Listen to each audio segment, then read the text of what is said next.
ಭೂಲೋಕಕ್ಕೆ ಬಂದಾತನಾಗಿದ್ದಾನೆ. ಪ್ರತಿ ಮನುಷ್ಯನು ಶೋಧನೆಯಲ್ಲಿ, ಕಷ್ಟಗಳಲ್ಲಿ, ಅವಮಾನ, ನಿಂದೆಗಳಲ್ಲಿ ಬಿಡುವಾಗ ಮೇಲೆತ್ತೋರು ಯಾರು ಎಂಬುದಾಗಿ ಹೇಳುವಾಗ ಒಬ್ಬರಿದ್ದಾರೆ, ಅವರೇ ಯೇಸು ಕ್ರಿಸ್ತ. ನಿತ್ಯವೂ ಆರಾಧಿಸುವ ನನ್ನ ದೇವರು ನನ್ನೆಂದಿಗೂ ಕೈ ಬಿಡೋದಿಲ್ಲ.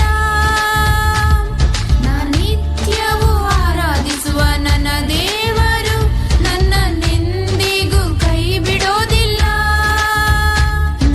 ನಿತ್ಯವೂ ಸೇವಿಸುವ ನನ್ನ ದೇವರು ನನ್ನೆಂದಿಗೂ ಮರೆಯೋದಿಲ್ಲ. ನಿತ್ಯವೂ ಸೇವಿಸುವ ನನ್ನ ದೇವರು ನನ್ನೆಂದಿಗೂ ಮರೆಯೋದಿಲ್ಲ. ನನ್ನೆಂದಿಗೂ ಕೈ ಬಿಡೋದಿಲ್ಲ. ನನ್ನೆಂದಿಗೂ ಮರೆಯೋದಿಲ್ಲ.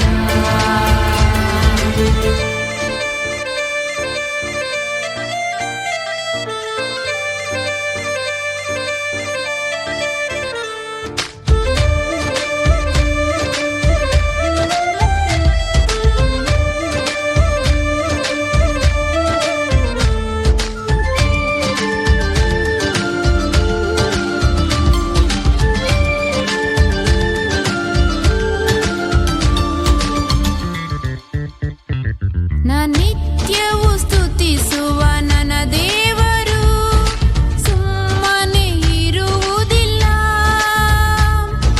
ನಿತ್ಯವೂ ಸ್ತುತಿಸುವ ನನ್ನ ದೇವರು ಸುಮ್ಮನೆ ಇರುವುದಿಲ್ಲ. ಸ್ತುತಿಸುವಾಗಲೇ ಎದ್ದು ಬರುವರು, ಅದ್ಭುತವ ಮಾಡುವರು. ಸ್ತುತಿಸುವಾಗಲೇ ಎದ್ದು ಬರುವರು, ಅದ್ಭುತವ ಮಾಡುವರು.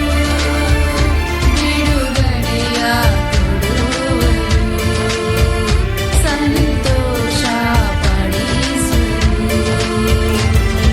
ಆರಾಧಿಸುವ ದೇವರು ಜೀವವುಳ್ಳ ದೇವರು, ಜೀವವುಳ್ಳ ದೇವರು. ಸೇವಿಸುವ ದೇವರು, ಜೀವಿಸುವ ದೇವರು, ಜೀವಿಸುವ ದೇವರು,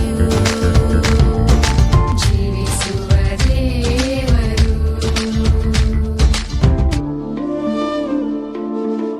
ದೇವರ ಪರಿಶುದ್ಧ ನಾಮಕ್ಕೆ ಸ್ತೋತ್ರವಾಗಲಿ.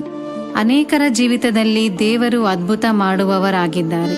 ಹಾಗೆ ನನ್ನ ಜೀವಿತದಲ್ಲೂ ಜೀವವುಳ್ಳ ಅದ್ಭುತವನ್ನು ಮಾಡಿದ ದೇವರಾಗಿದ್ದಾರೆ. ದಿನಾಂಕ 12/5/2021 ನನ್ನ ಪತಿ ದೊಡ್ಡ ರಸ್ತೆ ಅಪಘಾತಕ್ಕೆ ಒಳಗಾಗಿದ್ದರು.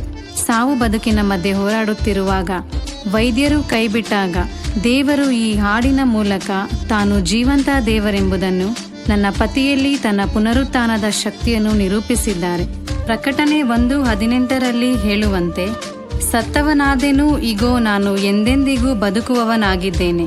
ಅದೇ ರೀತಿ ನಾನು ನನ್ನ ಪತಿ ಸಾಕ್ಷಿಯಾಗಿರಲು ದೇವರ ನಾಮಕ್ಕೆ ಮಹಿಮೆ ಸಲ್ಲಿಸುತ್ತೇವೆ. ಹಾಗಾಗಿ ಜೀವವುಳ್ಳ ನಮ್ಮ ದೇವರು ನಿಮ್ಮ ಜೀವಿತದಲ್ಲಿ ಸತ್ತು ಹೋಗಿರುವಂಥ ಎಲ್ಲ ಕಾರ್ಯಗಳನ್ನು ತನ್ನ ಪುನರುತ್ಥಾನದ ಶಕ್ತಿಯಿಂದ ಎಬ್ಬಿಸಲು ಶಕ್ತರಾಗಿದ್ದಾರೆ. ಆಮೇಲೆ